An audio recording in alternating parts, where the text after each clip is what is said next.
பயம் என்னன்னா இந்த வயசு ஒரு குறிப்பிட்ட ஒரு வயசு ஒரு 25-26 வயசு தாண்டும் போது எனக்கு பொண்ணு கிடைக்குமா கிடைக்காதான்னு பயம் நிறைய பேருக்கு.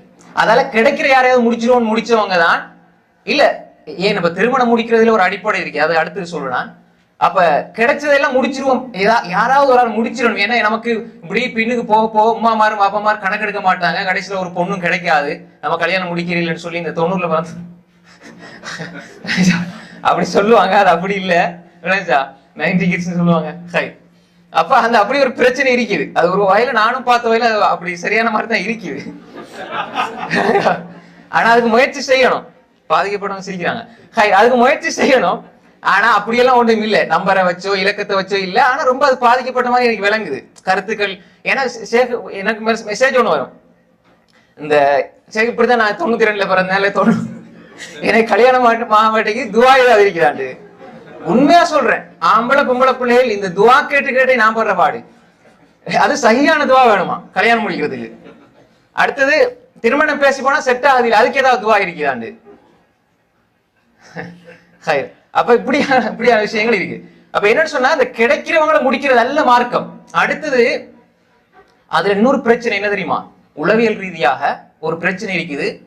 ஒரு மனுஷன் என்ன செய்வார்னா, இந்த குறிப்பிட்ட வயசு அடையும் போது அந்த கல்யாணம் முடிக்கணும்னு ஆசையில யாராவது ஒரு பொம்பளை முடிச்சிருவார், திருமணம் முடிச்சிருவார்.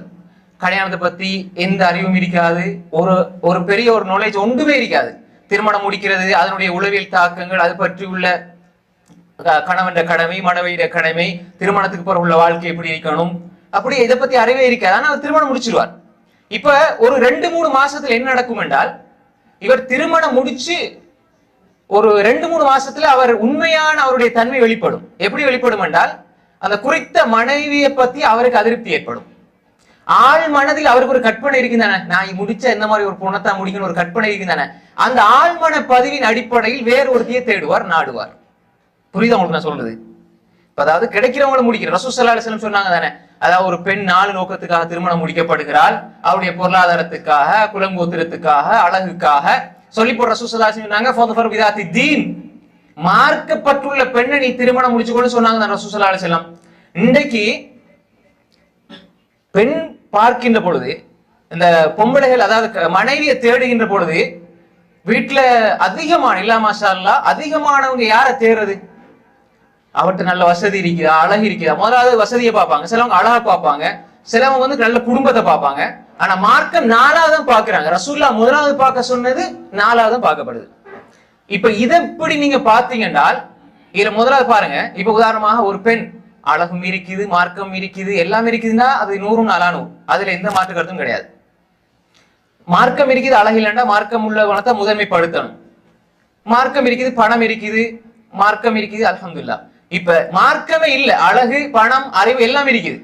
அறிவுண்டா இந்த உலகம் சார்ந்த அறிவு, இப்ப எல்லாம் இருக்குது. ஆனால் இவர் இதைத்தான் முதன்மைப்படுத்துகிறார் என்றால் பிரச்சனைகள் தவிர்க்க முடியாது. பிரச்சனை வந்துகிட்டே இருக்கு. இந்த மாதிரி ஆட்கள் தான் புலம்புறது. கல்யாணம் முடிச்சு 2 வருஷத்துல புலம்ப ஆரம்பிப்பாங்க, அது கடைசி வரைக்கும் புலம்பிட்டே இருப்பாங்க.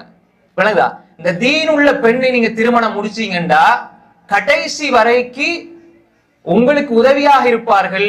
சில மார்க்கத்தின் அடிப்படைகளை அவங்களுக்கு தெரியாட்டியும் சொன்னா ஏற்றுக்கொள்வார்கள். மார்க்கப்பற்று இல்லாத ஒரு பெண்ணை நீங்க முடிச்சிட்டீங்கன்னு வைங்க, அது ஒரு 2 வருஷத்துல அழகு, அந்தஸ்து எல்லாமே உங்களை விட்டு போயிடும். ஏன்னா அவ அழகா அந்தஸ்தா கௌரவமா இருக்கிற ஒரு பெண்ணாக இருந்தா உங்களை மட்டம் தட்டுறதே அவளை இயல்பாக கொண்டிருப்பாள். இல்ல மாஷா அல்லாஹ், அல்லாஹ் பாதுகாத்தவர்களை தவிர. இப்ப நீங்க என்ன செய்வீங்கன்னா, மானசீக ரீதியாக, பொருளாதார ரீதியாக நான் பின்னடைவில் இருக்கிறேன், என்ன மனைவி நல்லா இருக்கிறாள் புலம்பிக்கிட்டு இருப்பார். அழகு ரீதியாக அவர் அதே தான் யோசிப்பாரு. அதே மாதிரி அறிவு ரீதியாக ஏதாவது கூட படிச்சிருந்தால் கடைசியில இவருக்கு வகுப்படுத்திக்கிட்டே இருப்பா. நீங்க அப்படி செய்யுங்க, இது உங்களோட பிள்ளை, இது உங்களோட பிள்ளை, அது உங்களோட பிள்ளை, என்ன செஞ்சாலும் பிள்ளை, சட்டி அடுப்புல வச்சாலும் பிள்ளை, வெங்காயத்தை வெட்டினாலும் பிள்ளை, எல்லாம் பிள்ளை. அப்ப எல்லாமே படிச்சு கொடுக்குற நோக்கத்துல அவங்க இருப்பாங்க. ஏன்னா நான் கூட படிச்சுக்கிறேன் தானே பெண்ணுக்கு. அதே மாதிரி நல்லா புரிஞ்சு கொள்ளுங்க, இந்த மார்க்கம் பார்க்கப்படாமல் இந்த விஷயங்கள் பார்க்கப்பட்டால் நீங்க திருமணம் முடிச்சு 1 வருஷம் எப்படியோ அது போகும். ஏன்னா அது அந்த ஆரம்ப நிலை அப்படித்தான், ஆரம்ப நிலை அப்படி போகும். அதுக்கு பிறகு எல்லாமே நீங்க புலம்ப ஆரம்பிப்பீங்க, அவ அட்வைஸ் பண்ண ஆரம்பிப்பா. இப்ப அப்படியே நடந்துகிட்டே அதிகமா போகும். அப்ப எனவேதான் ஆரம்பத்துல ரசூல் ஸல்லல்லாஹு அலைஹி வஸல்லம் சொன்னாங்க, மார்க்கப்பட்டுள்ள பெண்ணை தெரிவு செய்து கொள்ளுங்கள். நிறைய பேர் என்ன செய்யறா, ஒரு மனைவியை தேடுகின்ற பொழுது திருமணம் இபாதத், அதை தேர்வு செய்வது மார்க்கப்பட்டுள்ள பெண்ணை தேர்வு செய்யணும், அப்பதான் வாழ்க்கை மகிழ்ச்சியாகும் என்ற அந்த முன்னுரை புரிஞ்சு கொள்ள நீங்க. ஏனென்றால் தேடும் பொழுது அவ எந்த ஜமாத்தில் இருந்தாலும் சரி, அவர் எந்த பிள்ளையாக இருந்தாலும் சரி, வாப்பா எப்படி இருந்தாலும் சரி, உம்மா எப்படி இருந்தாலும் சரி, அவ எந்த குடும்பத்துல இருந்தாலும் சரி, அவளை பத்தி எந்த அறிவுமே இல்லை, தோண்டி தோண்டி தோண்டி எல்லாத்தையும் பார்க்க அவசியம் இல்லை. நமக்கு தெரியும் இவங்க மார்க்கப்பட்டுள்ள புள்ள, இவங்க இப்படி இருப்பாங்க. ஆனால் சில பொழுது பார்க்கின்ற பார்வையில மார்க்கப்பட்டுள்ளவங்களா இருப்பாங்க, திருமணம் முடிச்ச பிறகு வேற விஷயங்கள் இருக்கும், அது வேற. பொதுவாகவே நீங்க தேடணும் மார்க்கத்தை தான். ஒரு 4 பேர்ட்ட கேட்கறீங்க, அவங்கள பத்தி விசாரிக்கிறீங்க, மார்க்கப்பட்டுள்ளவங்க தான் அப்படின்னு சொன்னா நீங்க அதனை முதன்மைப்படுத்துங்கள். இல்ல அழகுக்காக இன்றைக்கு ரசூல் ஸல்லல்லாஹு அலைஹி வஸல்லம் ஆண்களுக்கு சொன்னாங்க என்ன, நீங்க முடிச்சு கொள்ளுங்க, யா மாஷர ஷபாப் மன் இஸ்ததா மின்கும் அல் பாஅ ஃபல்யதஸவ்வஜ், நீங்க முடிச்சு கொள்ளுங்க. அதே மாதிரி நீங்க திருமணம் முடிச்சு கொள்ளுங்க, பெண்களுக்கு முடிச்சு வைங்க. இன்றைக்கு ஆம்பளைகளுக்கும் வாப்பா அம்மா மாதிரி தான் என்ன செய்யறாங்க, முடிச்சு வைக்கிறாங்க. முடிச்சு வைக்கிறா என்ன அர்த்தம் தெரியுமா, அவங்க விரும்புற அவங்க பாக்குற இடத்துல நீ முடிக்கணும், இல்லைன்னா நீ என்ற புள்ள இல்லை, உனக்கு எனக்கு சம்மந்தம் இல்லை, அப்படி பயங்காட்டுவாங்க. இப்ப நம்ம நல்லா புரிஞ்சு கொள்ளணும், உம்மா வாப்பாவை நோவிக்கவும் கூடாது. அதே நேரம் உம்மா வாப்பா ஒரு குழியில தள்ளி விடுவாங்கன்னா நீங்க பாதுகாப்பா இருந்து கொள்ளணும்.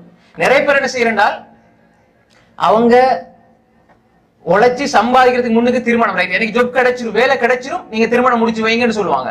அப்ப மகர் கொடுக்கறது வாப்பாட காசுல, வலிமா கொடுக்கறது வாப்பாட காசுல. அப்ப வாப்பா சொல்ல மாதிரி தான் கேட்கணும். வாப்பா மார்க்கப்பட்டுள்ளவராக இருந்தால் அல்ஹம்துலில்லாஹ். அப்படி இல்லைன்னு சொன்னா அந்த இடத்துல நல்ல குடும்பம், அது அவங்கள முடிச்ச நல்லா சந்தோஷமா நீ இருப்பாய். அவங்களோட சந்தோஷம் எல்லாம் பொருளாதாரத்துல தான். அவங்க சந்தோஷத்தை பாக்குறது எங்க, பொருளாதாரத்துல. இந்த இடத்துல ஒரு விஷயத்தை ஞாபகப்படுத்திட்டு போனோம். நான்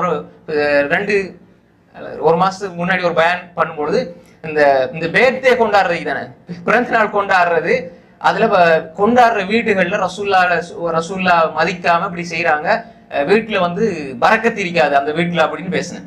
அப்ப அந்த பயனை யாரோ எடுத்து போட்டி இருக்கிறாங்க, அதுக்கு கீழே சிலவங்க அடிச்சிருக்காங்க. அவங்களோட புரிதல் எப்படின்னா, நல்ல காசு பணம் பரக்கத்தா இருக்கிற வீட்டுல தானே கொண்டாடுறாங்க. புரியுதா உங்களுக்கு? நீங்க சொல்றீங்க காசு பணம் பரக்கத்து வீட்டுல இருக்காது, பிறந்த நாள் கொண்டாடினா வீட்டுல பரக்கத்து இருக்காது. நீங்க சொல்றீங்க நல்ல காசு பணம் எல்லாம் கொழுத்து போயிருக்குது, நாங்க தான் ஒண்ணுமில்லாம இருக்கிறோம், காசு பணம் உள்ள ஆட்கள்லாம் நல்ல பரக்கத்தை தானே கொடுத்திருக்கிறாங்க. அப்ப அவங்க புரிஞ்ச பரக்கத்து என்னென்றால், இந்த காசு கையில இருந்தா பரக்கத்து, காசு கையில இருந்தா பரக்கத்து அல்ல. அது ரசூலா சொல்லிட்டாங்க, இந்த மனிதனுக்கு அவனுடைய வாயை மண் தான் நிரப்பும், பேராசை அது இருந்து கொண்டே தான் இருக்கும். அல்ஹாக்கு முத்தகாசோ ஹத்தா சுர்துமுல் மகாபிர். அப்ப மண், அதாவது நீங்க கபரை சந்திக்கிற வரைக்கும் இன்னும் இன்னும் இன்னும் இருக்கும். அப்ப தேடுறது, ஒருத்தர கோடி இருந்தா ரசூல்லா குர்ஆன் பிடி சொல்லுமா, ஹதீஸ் பிடி சொல்லுமா, தேடுகின்ற மனோநிலை இல்ல, போதும் என்று வந்து விட்டால் அந்த போதாது என்கிறத வெளிப்படுத்துறது எழுத்துப்படி வெளிப்படுத்துவாங்க. அப்ப எனவே நம்ம என்ன புரிஞ்சு கொள்ளணும் என்று சொன்னால், இன்றைக்கு வாப்பாமார் உம்மாமார் பாக்குறது என்னன்னா, மகன் சந்தோஷமா வாழ்றது எங்க தெரியுமா, காசு பணம் இருக்கிற வீடு பாரு, 2 வீடு இருக்குது, 3 கார் இருக்குது, அங்க நிலம் இருக்குது 3-4 ஏக்கர், நீ எப்படி சந்தோஷமா வாழ்வ மகன் சொல்லி அனுப்பி வச்சா, அப்ப அதுல உள்நோக்கம் என்னடா, அதெல்லாம் உனக்கு தான் கிடைக்கும். அந்த புள்ளை நீ கல்யாணம் முடிச்சா நம்ம சீதனம் வாங்குறீல, அது ஹராம், கூடாது. ஆனா உள்நோக்கம் என்ன தெரியுமா, நீ முடிச்சு பாரு, அதுக்கு பிறகு அந்த பிள்ளைக்கு தான் எல்லாம் போய். ஏன்னா அவனுக்கு அண்ணன் தம்பி மாதிரிலாம் நல்ல வசதி ஆகிறான். ஒரு ஆள் பிரான்ஸ்ல, ஒரு ஆள் யூகேல இருக்கிறாங்க. அவங்களுக்கு எந்த சொத்தும் அவங்க கொடுக்க மாட்டாங்க, எடுக்க மாட்டாங்க. ஒரே ஒரு தங்கச்சி தானே, எல்லாத்தையும் கொடுத்துருவாங்க. நீ முடி, மாஷா அல்லாஹ், நல்ல சந்தோஷமா வாழ்வாய்.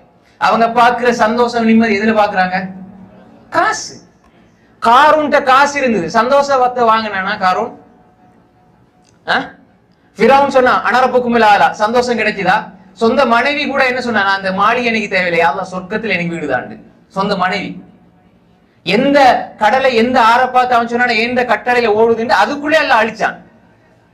காரூன் அவன் கசானா, அவன் பொருளாதாரம். அல்லாஹ் ஒரு பணக்காரன் சொல்லனா காரூனை தான் அல்லாஹ் குர்ஆன்ல சொல்றான். அவன் கசானா, அவனுடைய பொக்கிஷங்கள், அவனுடைய காசு பணம் அடுக்கி வைக்கக்கூடிய அந்த களஞ்சி அறை இருக்குதானே, அதுல துறப்பு சாவிய சுமக்கிறதுக்கு ஒரு பெரிய பட்டாளமே தேவை, சக்தி வாய்ந்த பட்டாளம் தேவை, துறப்பு. அப்ப பூட்டு எப்படிக்கும் அந்த களஞ்சி அறை எப்படி, யோசிச்சு பாருங்க. குர்ஆன்ல சொல்லலாம், இது கதை இல்ல, குர்ஆன். எல்லாம் முன்னாடி பேசுறதுனால அந்த குர்ஆன் வசனங்களை எல்லாம் தவிர்த்துட்டு போறேன், நேரத்தை கருத்துல கொண்டு. குர்ஆன் வசனத்தை கருத்தை மட்டும் சொல்லிட்டு போறேன், எல்லாம் முன்னாடி நம்ம பேசிருக்கணும். அப்ப எனவே இந்த ஒரு பெரிய சமூகம் தேவை, அந்த துறப்பு சாவியை சுமக்கிறதுக்கு. அப்ப அது எப்படி இருக்கும்? அந்த காரணம் எங்க, அவனை சுழிவாங்க, நல்ல நிலத்துக்குள்ள சுழிவாங்க. நான் அப்ப காசு பண்ண நிம்மதியை குடிச்சுதா? இல்ல. அப்ப நான் புரிந்து கொள்ள வேண்டிய அடிப்படை என்ன தெரியுமா? இன்னைக்கு வாப்பாமார் உம்மாமார் நீங்க நல்ல கவனமா கேட்டுக்கொள்ளுங்க. எந்த புள்ளைய நாம் எங்க கொண்டு போய் கொடுக்கிறோம்ங்கிறதுல கவனமா இருக்கணும். அதே நேரம் நாம் ஒரு வளர்ந்து முதிர்ச்சி அடைகின்ற, முதிர்ச்சியோட சிந்திக்கிற ஒரு நிலை வரணும். நிறைய இளைஞர்களை பொறுத்த வரையில ஒரு 24, 25 வயசு திருமண வயசு வருகின்ற பொழுது அவங்க திருமணத்தை பத்தி அவங்க அறிஞ்சு வச்சிருக்கணும். மார்க்கத்தை வழிகாட்டில் புரிஞ்சிருக்கணும். நான் திருமணம் முடிக்கும் பொழுது இப்படித்தான் முடிக்கணும்ன்ற ஒரு தெளிவு அவங்ககிட்ட இருக்கணும்.